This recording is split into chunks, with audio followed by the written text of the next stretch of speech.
Abonnez-vous sur la chaîne, activez la cloche pour être notifié lorsque les nouvelles vidéos seront publiées. Plusieurs personnes se posent la question sur le karma, la réincarnation, pourquoi la souffrance. Voici ce que Dolores Cannon nous dit dans les arcanes de l'univers. Tome 2. Quand un esprit choisit de retourner sur Terre pour un autre cycle de vie dans un corps humain physique, il vient avec son plan pour ce qu'il souhaite accomplir cette fois-là. Il a déjà rencontré les aînés et les maîtres, revu la vie qu'il vient tout juste de quitter et établi des décisions, des plans et des objectifs. Il a conclu des contrats avec d'autres esprits avec lesquels il était lié par des dettes karmiques à solder. Et avec leur permission, certaines choses seront mises au point et certaines leçons apprises. Il revient sur Terre avec un joli petit plan enveloppé comme un cadeau de Noël. Le problème c'est qu'ici, c'est une planète de libre arbitre. C'est ce qui rend la Terre si éprouvante. Et chaque personne vient avec ses jolis petits plans. Mais, à cause du libre arbitre, ses plans, ses espoirs et ses peurs vont parfois s'effondrer. De plus, l'esprit s'incarne en voyant tous ses souvenirs de ce qu'étaient ses plans effacés. Seul le subconscient s'en souvient. J'ai demandé un jour pourquoi nous ne pouvions pas nous en souvenir. Cela ne rendrait-il pas les choses plus aisées? On m'a répondu. Ce ne serait plus un test, si vous connaissiez les réponses. Ainsi, nous venons sur Terre et pensons que nous sommes prêts à affronter les défis qui seront placés sur notre route pendant que nous avançons vers nos buts, nos rêves, aspirations ou défis. Mais souvent, nous ne sommes pas aussi bien préparés que nous croyons l'être. Cela a toujours l'air plus simple vu de l'autre côté. Tandis que nous nous battons dans les frustrations de la vie physique, nous sommes aspirés dans tout ce qui nous rend humains. Avec de la chance, nous arriverons à résoudre et à passer le test pour avancer vers le prochain niveau. Ou nous le ratons et reviendrons encore et encore pour recommencer. On ne peut pas passer au prochain niveau ou la prochaine classe avant d'avoir fini les leçons et les examens de celui-ci. On peut rétrograder dans cette école, mais on ne peut pas sauter une classe. Il y a des maîtres très stricts dans cette école, avec des règles et des lois très rigoureuses. Et pourtant, paradoxalement, ces maîtres d'école sont aussi très bienveillants, justes et compréhensifs. Tout comme nous venons dans cette vie avec un plan, nous avons aussi un plan pour notre départ. Chacun décide avant d'y entrer comment il va la quitter. Ceci est dit sans la moindre émotion, et doit être compris de cette manière. Rien de ceci n'est connu à un niveau conscient, et c'est probablement très sage que nous ne nous rappelions pas de ces plans. Les gens disent toujours qu'ils ne veulent pas mourir, qu'ils ne veulent pas être malades, et qu'ils n'ont pas l'intention de quitter leurs proches. Ils refusent catégoriquement l'idée d'avoir programmé leur mort. Mais tout ceci fait partie d'un plan beaucoup plus vaste que notre connaissance et compréhension. C'est pourquoi, la seule manière de le considérer avec nos esprits humains limités, est logiquement d'en supprimer toutes les émotions. Il existe différentes raisons pour lesquelles un esprit décide qu'il est temps pour lui de quitter le plan physique. Il a atteint son objectif, son plan s'est réalisé et il a apuré le karma nécessaire pour cette vie. Dans ce cas, il n'y a aucune raison de continuer. Dans d'autres cas, il décide que d'autres personnes avanceront beaucoup plus vite si leur présence n'agissait pas comme un handicap. Dans ces cas-là, l'esprit décide de renoncer à son propre développement afin de permettre à ceux qui sont trop dépendants de poursuivre le leur. Ils pourront ainsi grandir et d'autres termes. Les raisons ne sont souvent pas apparentes à la surface, et ne peuvent être découvertes qu'après une longue recherche de l'âme.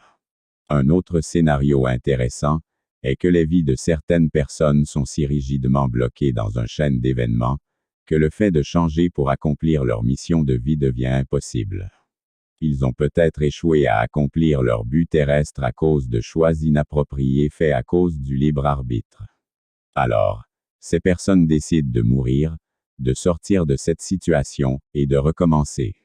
La prochaine fois, il faut espérer qu'elles ne se retrouveront pas piégées à nouveau dans la même direction ou situation. Une alternative intéressante et plus appropriée, c'est quand la vie d'une personne meurt d'une autre façon. La personne se trouve également bloquée dans un enchaînement d'événements qui ne lui permettront pas d'accomplir ce pourquoi elle s'est incarnée. Ce serait une trop grande perte de temps si elle mourait physiquement pour recommencer.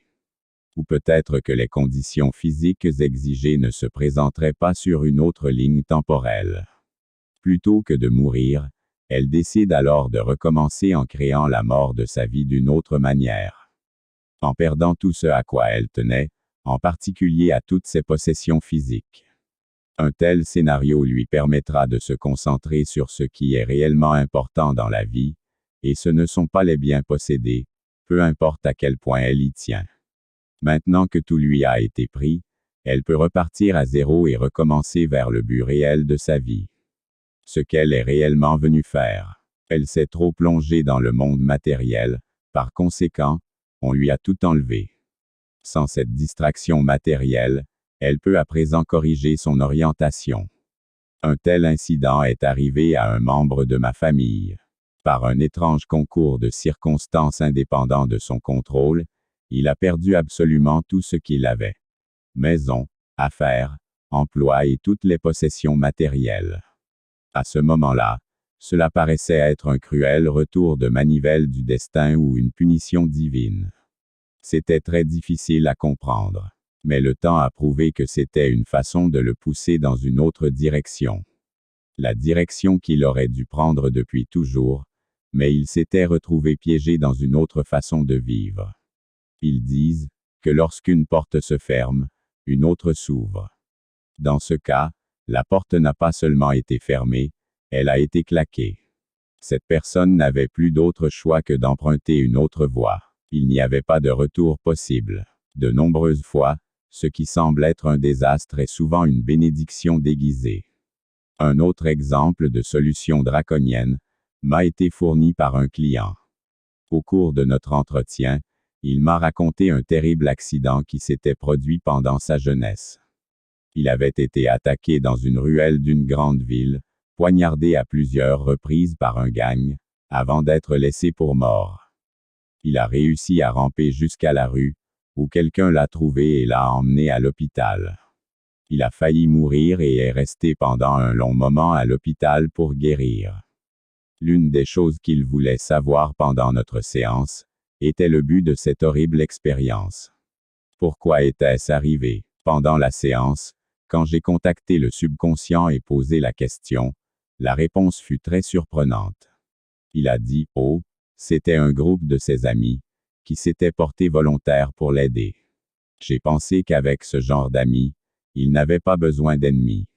Ce n'était apparemment pas le genre de choses qu'aurait fait un ami. » Le subconscient a expliqué qu'il avait tout orchestré depuis l'autre côté.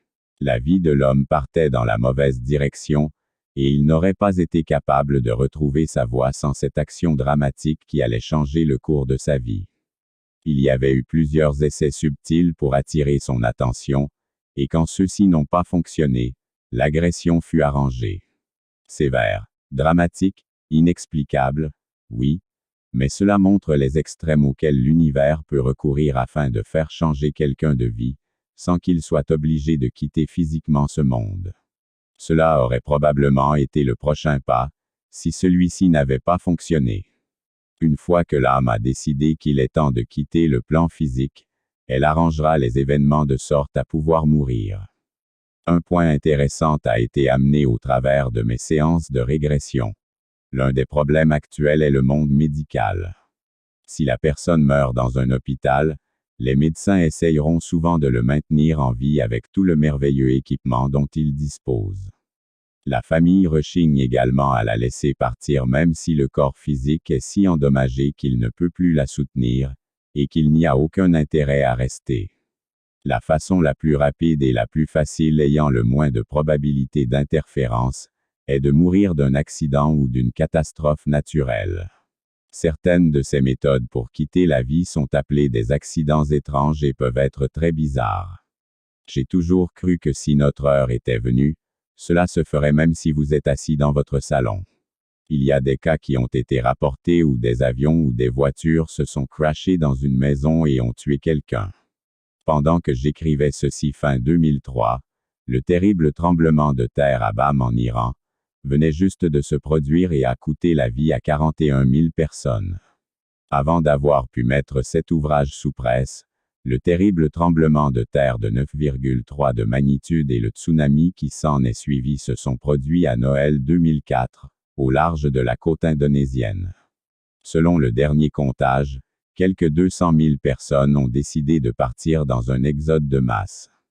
Dans un même temps, beaucoup de gens sont morts dans les coulées de boue et des avalanches dans d'autres parties du monde. Comme il est dit dans ce chapitre, souvent les gens décident de partir en même temps. Tout cela est décidé au niveau subconscient et des aménagements où, comme le disait Patricia, des répétitions sont organisées. Des aménagements seront faits pour ceux qui ne doivent pas être impliqués, afin qu'ils s'en sortent miraculeusement, ou qu'ils ne soient pas là. Ceci est arrivé à trop de gens qui ont bêtement raté un vol condamné ou sont été refoulés à la dernière minute. Ou ceux qui ont été retardés en quittant la maison par un appel de dernière minute, pour ensuite découvrir qu'ils venaient juste d'éviter d'être pris dans un terrible accident. Je crois aussi que nos anges gardiens jouent un grand rôle dans ceci. Ils sont très occupés à essayer de nous alerter avec de petits coups de coude, des suggestions, ou par la petite voix dans notre tête. Et parfois leurs méthodes pour nous garder sains et saufs ne sont pas aussi subtiles. Nous devons apprendre à faire très attention à nos intuitions et instincts viscéraux. Abonnez-vous sur la chaîne, activez la cloche pour être notifié lorsque les nouvelles vidéos seront publiées.